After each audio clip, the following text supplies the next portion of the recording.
I hired a consultant. Oh, you.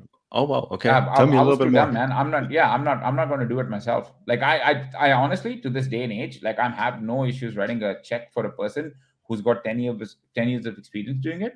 So that it Yeah. becomes a scarcity versus the abundance mentality, right? Scarcity is Yeah. like I'll say $5,000. Abundance is if I pay somebody $5,000 who's got 10 years of experience in doing it, I can actually outsource this issue.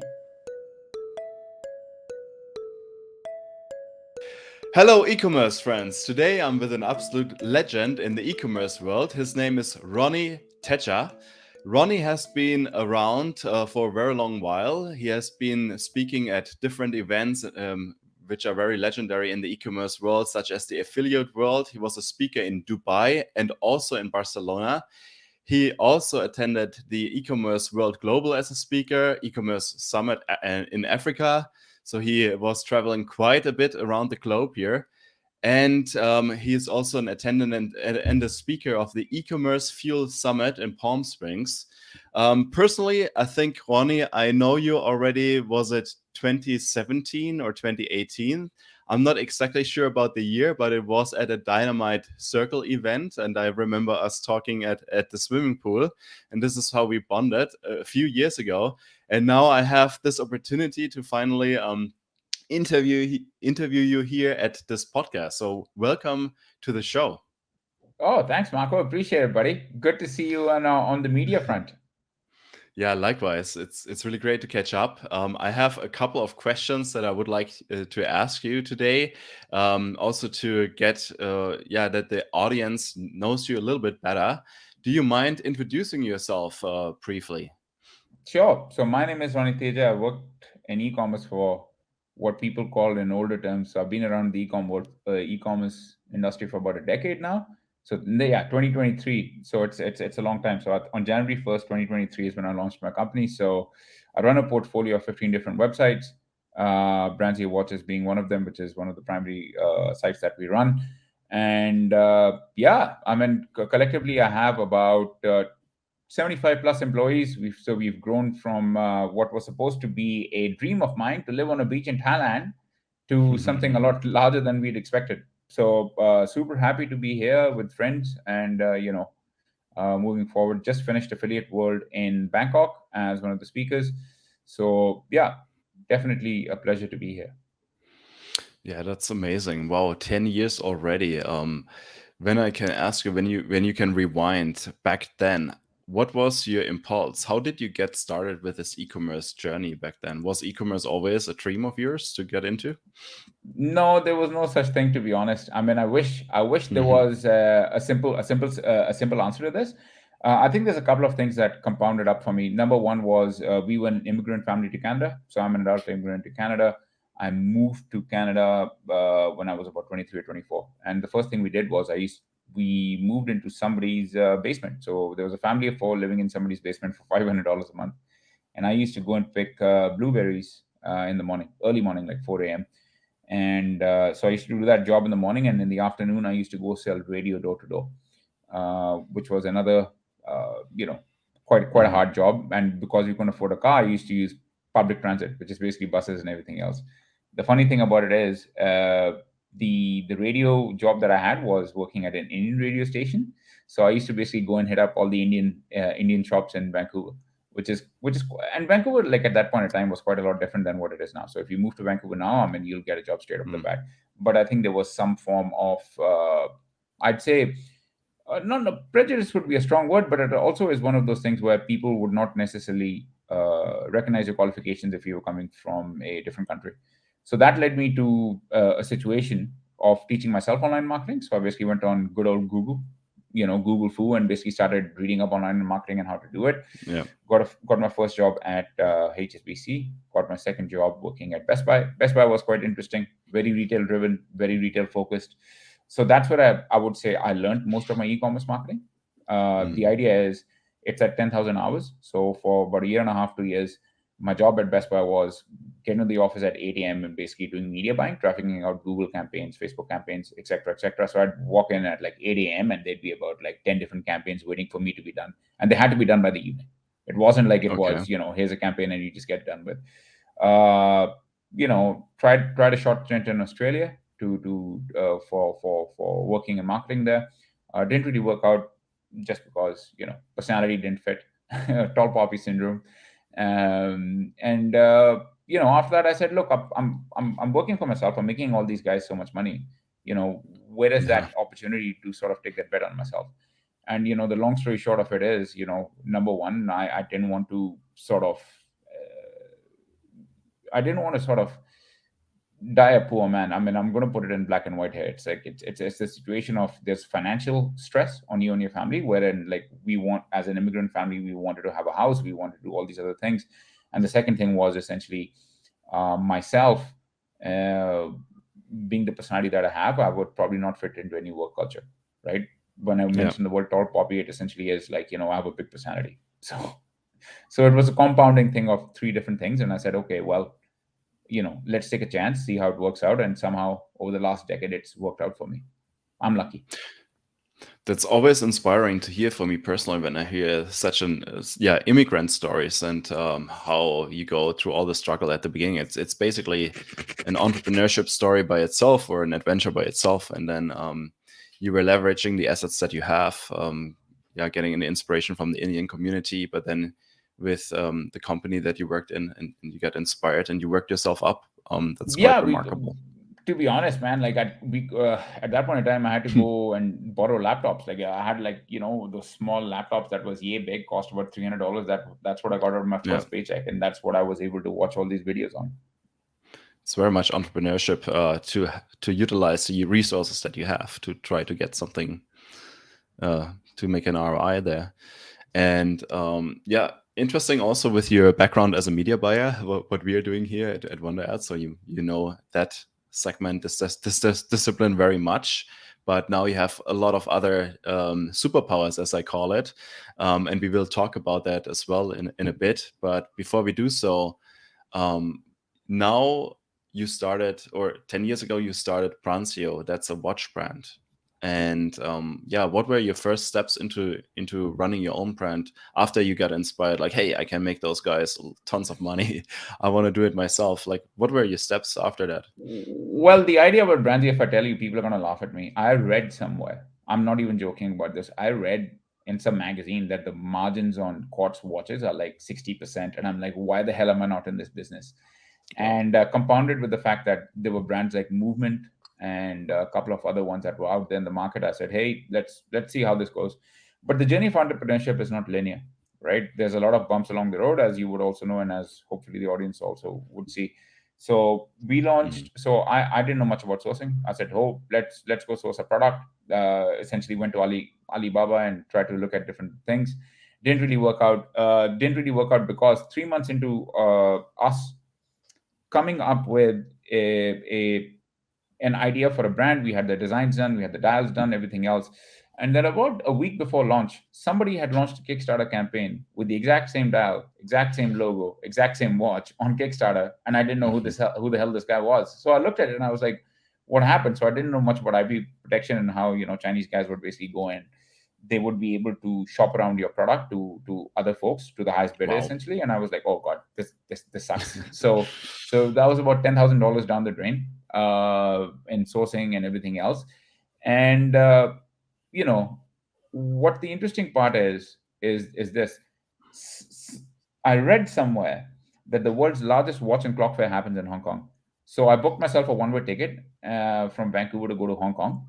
Uh, Landed on Hong Kong, told a buddy of mine, King, and I said, look, I'm coming to stay with you for a week. Ended up staying with him for like a couple of months, basically. So every day I used to go to this watch and Mhm. clock fair, and I would literally go to every stall every day to look for watches. And at one point in time, this one gentleman says, he says, "Hey man, you come here every day, you look at these watches. Do you know anything about the watch world?" I said, "Dude, I know jack shit about watches. All I know is the money's good." So he invited me over to Shenzhen, and he said, "Come, have a look at how watches are made." So I stayed with him for like a month, and at the end of this 1 month, we got to know each other quite well. And he said, "Look, I'll take a chance on you," and that chance has helped me kickstart my business, which was essentially he gave me a $50,000 credit bill. I think Mhm. that grew to 100,000 after the first two runs that we did with him, and that gave me some space to invest the money that I had personally into Facebook ads and a bunch of other and Google, which led Yeah. to the brand growing. So and when I talk about entrepreneurship, there's a lot of chance meetings and chance things that happen to you. In my case, they've happened more than a few times, that have helped us grow. So that's my story in a nutshell. Wow, yeah, basically both of you guys took a massive risk. You going to Shenzhen or to Hong Kong first and then Shenzhen and staying there and trying to survive. And then, yes, your supplier, he was very generous giving you this condition and believing in you early on. Yeah, he's a good That's man. I great. mean, we still do business with him today. There's no way I would ever move business away from him. That's amazing. Yeah, You couldn't pay that's me a what million good dollars. Yeah. that is what good business relationships are about. That's good to hear. When you yeah, partnered up with your partner there, with your supplier, what what were the USPs of those products? How did you, yeah, why did you pick them? How were they different, or how did you go into the market differently than others? Because I imagine there's a lot of competition, especially with Well, back then watches. there was no competition, right? There was a lot less competition Okay, and a lot less aspiring e-commerce entrepreneurs. I see. So to put it in that perspective, there's two things that set us apart. Number one was, of course, I had a line of credit which I could use, right, which helped with Yeah. essentially the the issue with the cost of raw materials. Number two was, of course, we offered a two-year guarantee. None of the competitors in the market at that point in time were offering a 2 week guarantee. It was always about first to market. So we were first to market on a few designs that actually hit, and we were constantly experimenting with different watch faces and watch designs.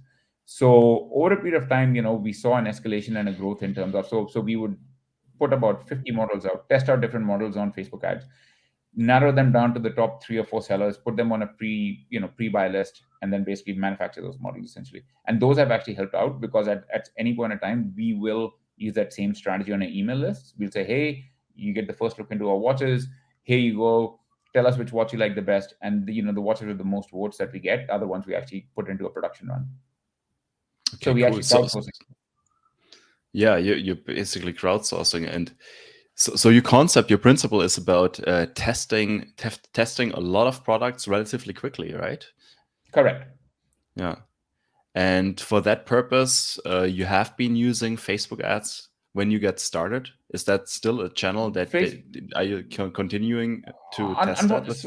Yeah, I mean, look, there's two sides of the situation. There's iOS 14, 14.5, 15. Everybody talks about it, and we cut Yeah, all of Facebook ad spends and put it into influencer marketing. So our ROAS from Facebook to influencer is quite a lot different. So on influencer, when I look at the year-end data, our ROAS is, for every dollar I put into influencers, I get $5 back. On Facebook, I'd be lucky to get like 1.3, 1.2. Now the problem is the conversion data from Facebook doesn't flow as well either. So there's a sort of a gray area where you can see, where I've talked to some very sophisticated media buyers who say, look, use Northbeam, and as soon as you start hitting 1 or 1.1 on Northbeam in terms of ROAS, that's when people start scaling their campaigns, and they say they really do work. So I think Facebook is sort of fixed it. When you look at advanced shopping, right? hmm, That's a hidden Facebook beast, and we are pouring a lot of money into it right now. And I think that's a sort of a good avenue to go after Facebook clients. And I think it's worth it. Uh, but time will tell. cool. You mentioned just two things that ring the bell with me. First, yeah, you're using a third-party tool called Northbeam to track Correct. your performance. Yeah, What Northbeam, does this Triple tool Whale. do? And Triple Whale, yes, those are Yeah. third-party multi-channel conversion tracking platforms. How do you leverage those, if I might ask you? Well, the thing is, at the end of the day, the media buyer is still the process is still manual, right? We look to these third-party media buying tools to give us some sort of an inkling as to Yeah, where that market's headed. What is that ROAS? Where do we want to be, and where do we want to head? So in my case, it's basically like we aim for like a ROAS of one to 1.2 maybe. And as soon as we start hitting that ROAS on a certain creative, that's when we start scaling the hell out of those ads. Because that scale, as you know, is only going to last about 2 to 3 weeks. So we'll put all mm, our budgets behind it. And usually it's turned out to be it's a gut check. Like at the end of the day, if you start looking at spreadsheets, and that's what presentation was also about at Affiliate World, was if you start looking at spreadsheets, you start going into the nitty gritty and depths of it. You have to learn to deal with some ambiguity in media buying. So a lot of it is also a gut check. It's also like saying, hey, I think it's hitting. And once we yeah, tried it out, we were okay putting 10, 15, 20 grand and saying put it to a test. If we lose it, we lose it. And when we saw it working out, we said, okay, this is a strategy we can use in the future, and that's actually helped us out. It actually works for us. So yeah. Okay. And now the other thing that you Media buying is mentioned. not a science, unfortunately, right? Most people would look at it as a spreadsheet and a science. You have to, Yeah. because there's so much element of creativity involved in it, and all the Yeah. creative and what's hitting and what's not hitting, then it's, that's what I would say. You need to be able to deal with ambiguity in it. Okay, yeah, that's a good tip here also for the audience. So you have the data and you have those geeks, and I remember there's a picture of this absolute data geek, and he is like crunching out, and he is achieving a very bad ROAS. But then there's this cool guy who's leaning back in the chair, and he's just like about optimizing the creatives, and he's killing it with the ROAS. That's like a gag, a joke image. I'm not sure if you're familiar Yeah. with this, No, but send it to me after. I will try to look it up. Yeah, and now you mentioned something very interesting as well, that you're generating a lot of bang for your bucks via influencer marketing. Correct. What is your approach here, if I might ask you? In terms of sorry, could you in terms of using influencers on different platforms, or Yes, yeah, like sure. So look, how do I'll you? tell you about it. Mhm. There's a sweet spot. There's a sweet spot. Everybody's going after the TikTok train. I think the issue in the marketing industry is anything that's a bright shiny object, people love chasing it. So right now, that your bright shiny object is TikTok. Uh, Mm, TikTok will not work for every audience. Okay. Our audience lives on YouTube because people want to hold, feel, watches. They want to see what it looks like. So we've gone out with a singular focus. We've gone after YouTube, right? Because that's where I found the most bang for your buck. Because people like to touch, feel a product, see it in a live demonstration, and they want to see what it looks like versus yeah. some Photoshop pictures, which is quite easy to do. Now, TikTok is interesting in the sense that if you have a lower AOV product, which is essentially if your AOV is below $50, TikTok will work well for you, right? If Okay. you're looking at fashion, TikTok's going to do well for you. But it's also the fact that on TikTok, it's the kind of audience that you're going after is Gen Z, right? Older people are not on TikTok. Most of the folks that we go after, I mean, some of our dollar watch price points are $100, $250, $500, so Mm, on and so forth. So for the $500 watch, definitely not TikTok. For something that we have a promotion for $100 watch, I mean, we've tested out TikTok, cheap CPMs, algo is pretty bad, okay. but at Mm, the end of the day, in terms of just reach and branding and share of voice, it's perfect. If you're just looking for a branding play and you're saying, look, I just want my brand to be seen by people, TikTok's perfect. If you're looking at, I'm going to put $1 in, get $10 out, or whatever that sort of function is for yeah. you, then I'd say YouTube and Instagram might be your way. I mean, Twitter is something that people don't usually talk about. I think there is an audience for it on Twitter as well. Like, I mean, if you have 10,000 really, uh, I guess, focused fanboys or fangirls for your brand, trust me, the amount of work they can do for you is over $1 million in sales a year. That's amazing. Okay, so yeah, looking at TikTok is really depending on what industry you are in, and also the price points, because it's a younger generation, so obviously they cannot spend that much money. You also just mentioned about your products have a higher AOV, that stands for average order value. And do you mind, like I know one, yeah, a few years ago you did a presentation on how to actually increase AOV, and I'm curious if you could share some of your basic tips on how e-commerce stores can optimize and increase their average order value in case. Yeah, sure. There's three main things that we look at. Number one is bundling. So if people are buying a watch, we'd upsell them on a strap, right? So Yeah. look at what the most complementary products are that you can sell. Number two is the thank you page upsell. That's quite an interesting one, right? So when people check out, like, send them a Klaviyo flow, or on the checkout page, maybe offer them a bundling option or an upsell option, right? Another one that I usually find sometimes is a downsell option, right? A downsell Okay. is an interesting one, which is basically like if they're buying $100 watch, you might offer them a complimentary watch for another $50. Right. Yeah. That's something that has actually helped us, uh, sort of get over that hump. Him and hers is a good example. Buy one for $100, get the second one for your wife for $50, because that way the guy can get away with the 1-2 faction, which is basically buy for 100, sell for 50 as well. So it's like I got us both gifts. Um, And Yeah, another amazing. interesting, yeah, I know for sure. Another thing that I would always say that works, which is quite important, is when I talk about the basics of just upsells or cross sells or anything else, is like you need to know what your top 10 sellers are. Not even top 10, top five, right? Think about the most think about the most complementary things that you can do in there. See if the most basic thing I would recommend to you is bundling, right? Hmm. The second most important thing that I would say is make sure you have your first party data intact. Using quizzes. What sort of a watch do you want? What sort of straps fit you? What is your like? What is your dislike? You'll get a lot of first Yeah, party data with that. And at the end of the day, for this 1 or 2 minute survey that your customer completes for you, offer them a 15% discount. Surprise and delight your customers, right? You're getting the data, you're getting everything else from them. Why not go the extra mile and give them the discount, that's so they come and purchase mhm. immediately. Yeah. That's really great. Yeah, that's a really great tip. Thank you for sharing that, Ronnie. And you already mentioned it, and it's a little bit aligned here. How do you leverage promotions then with it? Like, do you have any good tips on promotions? What tools and tactics and platforms are you leveraging for that? For promotions on site, I mean, I use a software called Just to Know, but integrates really well with Shopify for product Okay. bundling. Highly recommend it. In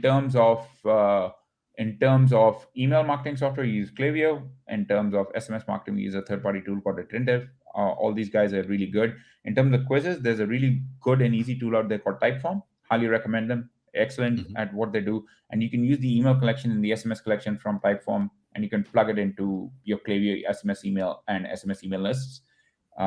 Definitely. Check out Cart Upsell. There's a couple out there that I recommend. There used to be Carthook and a bunch of these guys, but now Shopify has a native integration that you can actually use. For that, you probably need a developer, but I think it's well worth the investment to do it yourself versus giving it to a third-party tool which breaks and has tech issues. I mean, I'm not talking about Carthook, but I'm just talking in general gamut of Okay. things. Yeah. And from the strategic level, when you look at promotions, because the point I want to make, I saw a few times that you have very creative promotion strategies. Like you come up with um, with different ideas. How do you generate those promotion ideas, or what ideas are the best ideas that generated you the most sales? Yeah, Basically, do you sure. have some tips on how you You, come up with those? Yeah, I mean, look, if you just go to Google and you Google in promo calendar for USA, you'll actually get a retail promo calendar for what the US looks like, right? So Uh-huh. our promo calendars by country are built out in the beginning of every year. So December, right now, we already have promo calendars and content calendars built out for throughout the year. The next best thing, which I would say, is you need to look at when you peak. I've got about 10 years worth of data to tell me when my customers peak. So for us, Q2 and Q4 get busy, and so does Q1 to a certain extent, and we Yeah. just target those as we hit those, and we hammer them as much as possible. So like we'll probably make about 25% of our revenue in Q2. That's when I know the promotion's coming, and the other 25% comes during Black Friday, Cyber Monday. Things you shouldn't forget in terms of promo calendars, Amazon Prime Day, Black Friday, Cyber Monday, all these like basic things. So like if you are just looking, if you just do your research, there is a lot of information available on the World Wide Web where you can actually just download a template, plug in your sales calendar for the year, and just follow that. In terms of other like zany promotions, it all comes down to a couple of things. Number one is you look at what's trending, right? Hmm. If you're looking at things trending on Twitter, you're looking at things trending on Facebook, etc., etc. You can make up a daily promotion based on that. I mean, sometimes right now we have a World Cup promotion going on, so I mean, I'll have to give away a 30% discount because Morocco beat Spain last night. So yeah, that's another interesting one, right? It's basically Yeah. we Wow. give, you can have them play against each other. So us versus them. That's a pretty good way to run a promotion as well. So Is it you who's coming up with those ideas, or is there someone in the team, or is this a team I mean, process? it's a team process. Like, look, as much as I'd like to say this is all me, it's not me. It's mostly my team, to be honest. I mean, Yeah. the interesting part is, uh, a part of growth as an entrepreneur is also learning to trust the team and the people that you work with. So I would probably come up with the idea, but I probably need 10 hands to go and execute them. So the execution, the main point is the execution. A lot of people have a lot of ideas, but Hmm. till the time they're not executed, they are still ideas. They're still in your Yep. head. They're still on a piece of paper. and they're still in your Notion or Trello board. So it doesn't really make sense for anything to happen like that. So all that matters to me is if you're not doing what you say, like that's me as a person as well. If you don't do what you say, I don't think so. I have any respect for the person. Like you say what you do, you execute on your tactics, you you follow through with whatever is being done, and then that's when you escalate to the next level. Yeah. Yeah, that makes a lot of sense. And your team is helping you with that. It's basically giving you the wings that you can fly. And Correct. it's also one of the points that I wanted to talk to you, and it's probably one of the key factors. Um, yeah, you mentioned to me that you are following the so-called entrepreneur operating system. It was popularized by Gino Wickman, and you're really really big on this concept.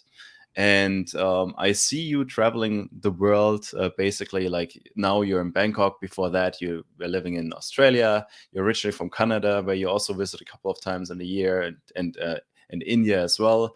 So you're traveling the world. You're running a multi-million-dollar business. How does this work, Ronnie? How can yeah? Okay, can you tell me a little bit more about that? Yeah, sure. So the entrepreneur, so my business is a mix of, there's a couple of books out there. So Gina Wickman's book is Entrepreneur Operating System. The other one is called Get a Grip. Then there's Traction. Those are the books you should probably read about Gina Wickman to understand it a little better. The other one is called Rockefeller Habits, which is sort of on the same sort of quadrant about creating a company culture. So the way it usually works is threefold, right? You need to have a company which is driven by mission, vision, and values, right? So that's you. Mhm. You as the leader of the company need to have these three things in there, which is, what is the mission, what is the vision, what are the values that you have, and you build your personal values, your personal self, and the company values all together in one place, and then you hire based on that. So when people talk about value based hiring, that's exactly what you're doing. People who got it, people who want it, and people who want to sort of get to the next level in terms of who can take on the breath to actually work in your organization. So that's how we hire. Okay, that's how Yeah. we put people in. So my journey started about 3 years ago. So I was working 60 to 80 hours, and I think once we put together proper management Mhm. structure in place, so it was me. I have 5 managers, and each manager runs their own team, and so sort of that structure sort of helps, because most entrepreneurs when they're starting out think they can do everything, and they want to have the pots and hands into everything else as much as possible, which is not necessarily a good thing, right? You need to learn to give it away, but it's very easy for me to say it now, 3 years Mhm. in, right? But 3 years ago, it was very hard to let go. Like I got fired from my own company. I got locked out of my own Slack accounts and my Yeah. own emails and everything else. That's how I started. I had to be given a shock. So maybe if some people out there may be a little better than I am, maybe they need to sort of focus on the other things. It's interesting that you mention it. It seems to be such a process for people, and you see it in the entrepreneur space over and over again that people don't want to let go of things. So almost everyone starting out, of course, you have to because you have limited resources on your hand. But then making this transition is quite a big step to let go. Why do you think that is?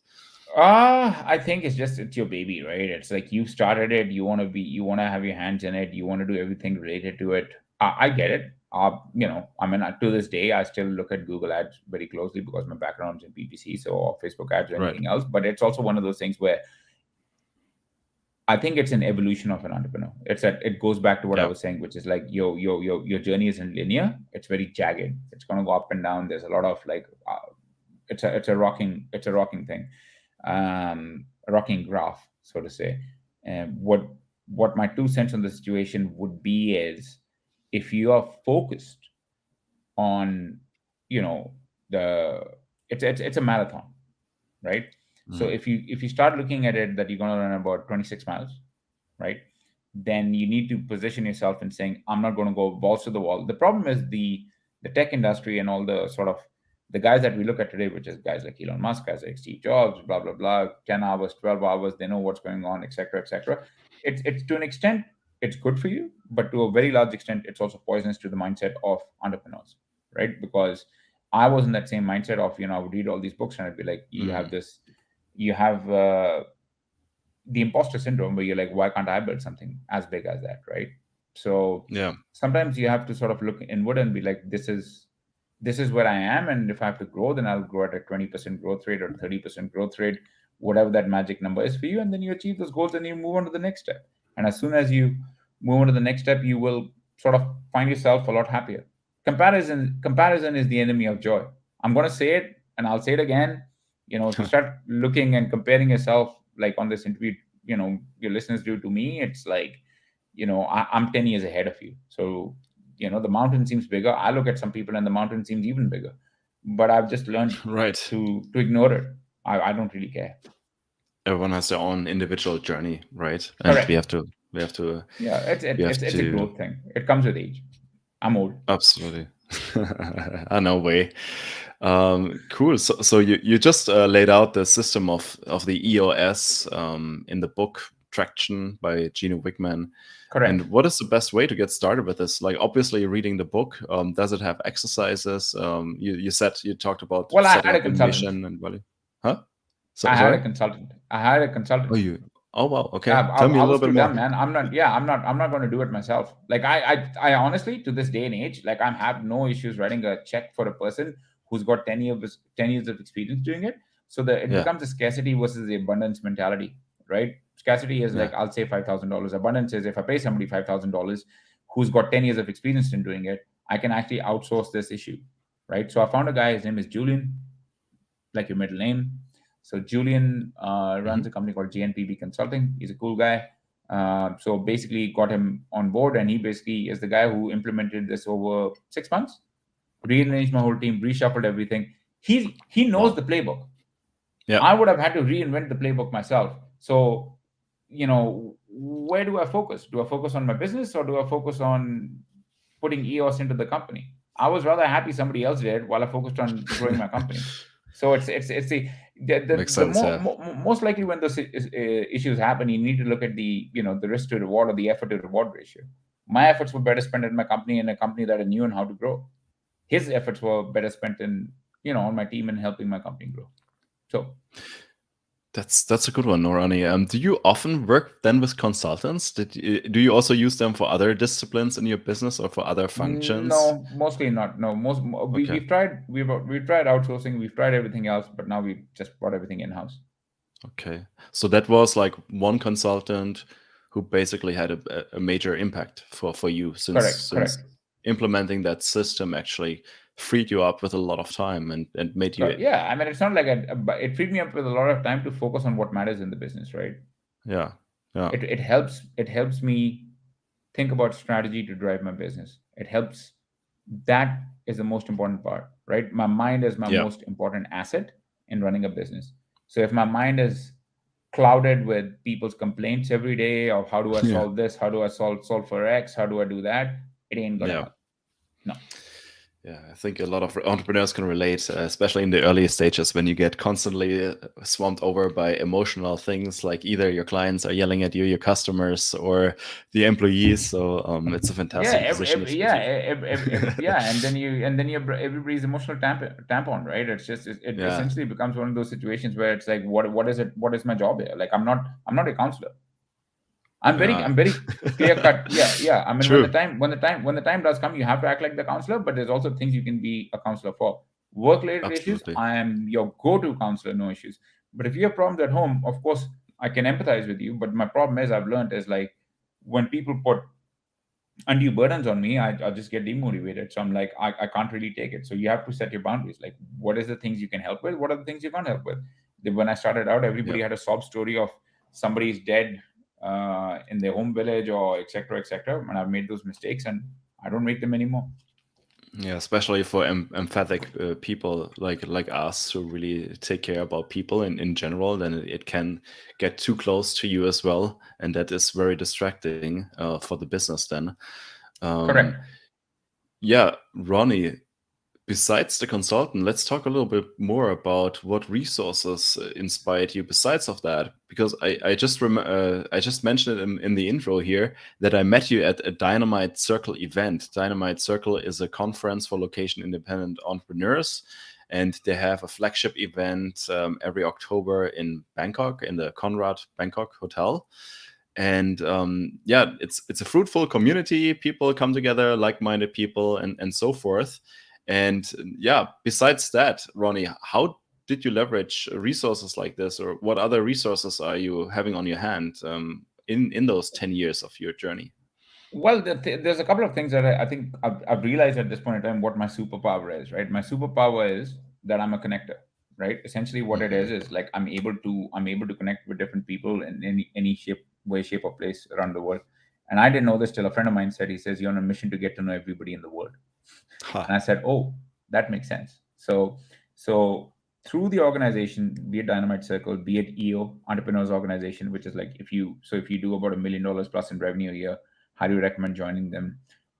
You get to meet some very talented minds. Another one that I would give a shout out to is eCommerce Fuel, which is an community just for e-commerce entrepreneurs. Highly recommend them. They're really, Mhm. really nice folks, and they're very e-commerce focused. They've helped me grow my business and develop my business quite a lot, just from the people that I've met there. Another one that I would recommend to you guys would probably be joining like Smart Marketer, Ezra's community, which is good, but it's more Facebook ads driven. ECF, Ezra e-commerce Firestone, fuel. right? Yeah. E-commerce fuel Yeah. for me was mostly related to just e-commerce brands, and people are nice, man. It's like the thing is when you join a community and people don't put you down about how much revenue you make, those are your people, for me at least. Like it's not a balance sheet measuring contest. It's just Right. people coming together, and sort of focusing Giving on what value matters the most. Correct. Yeah. and So very don't go in giving. there. Yeah, exactly. Yeah. Yeah. Yeah. So there, in your journey, you will meet people who are there to sort of sell you snake oil, and then you will meet people who are there to help you grow. I've had both. So it's a matter of experience. So when they tell you about experience in life, I think that's one of the things that that can only come with age. Even if I do tell you things on this podcast, you will go and do whatever you want to at the end of the day. It's not going to be helpful. Yeah. Yeah. No, no, that makes a lot of sense. Thank you very much, Ronnie. We are coming slowly to the end of this episode. Just wanted to give a quick shout out to the audience that they can check out your brand at branzio.com. Are there any Thank you. other channels that people can connect with you, or can follow Yeah, you in any way? yeah, sure. You can connect with me on Twitter. It's Hmm. Roaring Ronnie. So I'll just type it in for Marcos. You can put in the show notes. I will Uh, put that into the description and into the show notes. Yeah. sure, Thank and you of for that. course, LinkedIn is always a good one. Yeah, I do like connecting with people on LinkedIn. You can put my link tree on there. Everything's on there. So yeah, I'm an open book. That's amazing. Yes, as I just mentioned, I will make sure to add those show notes into the description and into our blog post accordingly. For the episode listeners, please make sure to subscribe or like this episode. And Ronnie, thank you very much. It was a pleasure talking to you. Hope to keep Absolute in touch. slice, brother. Absolute slice. We don't need to Sweet. keep in touch. You're in Taiwan. You're very close.